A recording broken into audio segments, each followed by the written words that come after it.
Hey, welcome back. And it's not Tuesday. Actually, it's Thursday. And this is just a special edition for the Branson auction. The Branson Collector Car Auction in Branson, Missouri, October 16th and 17th. And this will be the 43rd year, but it will be a year since our last auction. Because of the COVID crisis, China virus, whatever you want to call it. We had to cancel April, but we're back in October 16th and 17th, and we are live October 16th and 17th. We're live streaming, we're live bidding, meaning people standing there. We're live on the internet with YouTube. We are on our own website, bransonauction.com. Plus we have phone bidding and internet bidding. For the very first time, I finally acquiesced and agreed to do internet bidding. And under the circumstances, it makes perfect sense.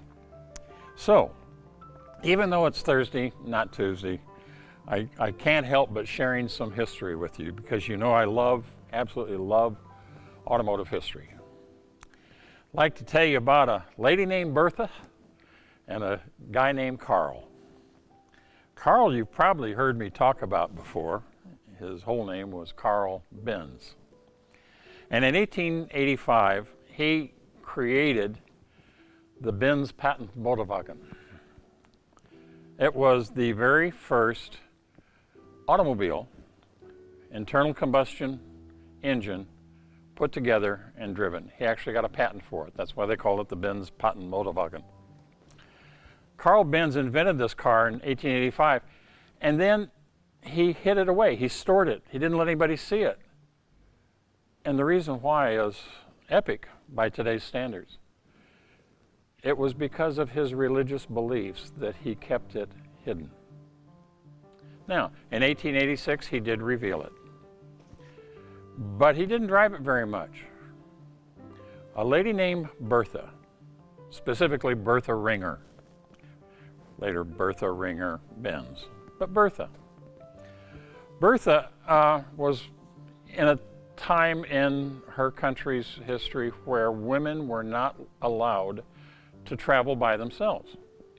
She knew this and she wasn't going to push it.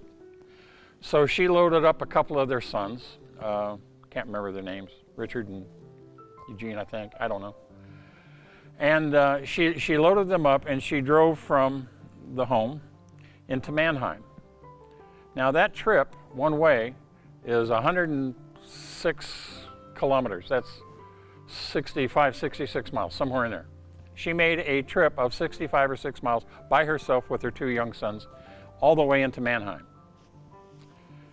Now this is the very first trip ever taken by a woman driving a motor vehicle, period. Bertha Ringer Benz. That's a nice piece of history.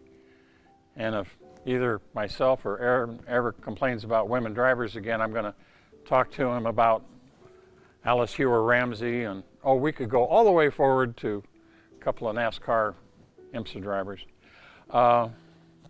Let's get out of that and go back to the history. So that was on August 5th, 1888. Bertha made that trip into Mannheim. During the trip, she's a pretty smart gal. During that trip, she stopped at the pharmacy and she got a chemical. I think it was benzene. I don't know what they used benzene for back then other than, but she got benzene and added it to the fuel. She also stopped at the blacksmith shop and got the blacksmith to add more leather and better leather to the clutch to perfect the adhesion. Bertha had to be pretty smart to know that. Now, later on in 1888, Carl Benz set the Guinness record way back then for the longest trip, and it was that same trip of 65 miles into Mannheim. So here's what we know. Carl Benz invented the motor car. Bertha Ringer made the first trip in the motor car. Carl Benz set a record after that. And the rest, as they say, is history. Now, after the war, the great World War II,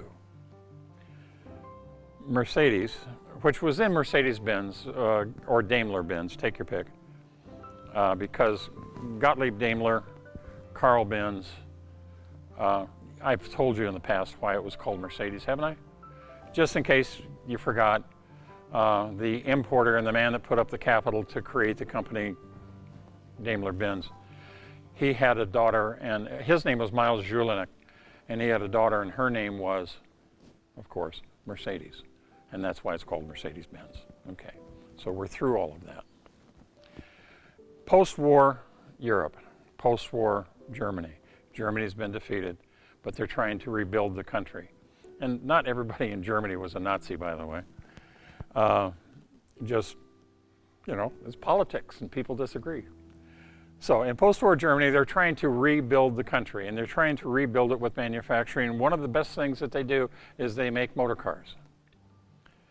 And what Mercedes did was to develop one of the most elegant motor cars ever to hit the road, period. Now, 300 SL, that's the Gullwing and the Roadster, that was the race car. Out of that came an engine that was absolutely brilliant. And they took that engine to enter into another part of the automobile industry. That part was called the luxury motor car. Now, it's how we think of Mercedes Benz today, isn't it? So, now let me introduce you to one of the most luxurious motor cars ever to come out of Germany. Ladies and gentlemen, I give you a 1953 Mercedes 300S Cabriolet. Have you ever seen anything more beautiful than that? I haven't. By the way, it's a delight to drive.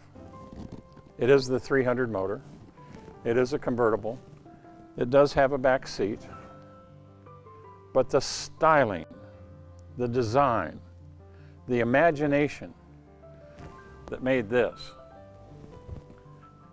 it's a day gone by, isn't it? I think it's fantastic. This car was originally introduced in 1951 at the Motor Show, and it gained instant acclaim and praise from everybody. The owners immediately flocked to it, and cars like this attract certain people. Cary Grant, Gary Cooper, Aga Khan. I mean, he had more money than the world, and all these guys bought them because they're so beautiful. Of course, they're hand-built. It's the best wool. It's the best leather. It was the flagship 6, 3-liter. It's got 3 Solex carburetors, and it puts out 150 horsepower, drives over 100 miles an hour, although I don't think I'd ever want to drive it that fast. It's just too stylish and too stately. So here's the biggie. This is the flagship car of the collector car auction in October of 2020 in Branson, Missouri. We will offer this on auction on Saturday, October 17th. And it will bring a pretty penny because it deserves it. Cars like this are really hard to find. I think total production, somebody correct me, but when they introduced it in 1951, maybe there's a little over 300. I don't know how many are left now. Not enough, sadly. But I'm sure some of them hit the wayside. So it makes it extremely rare. Rarity, beauty, industrial technology of the highest order. What's it worth? I'll let you figure that out. Next weekend at the Branson Collector Car Auction in Branson, Missouri, we hope to see you there.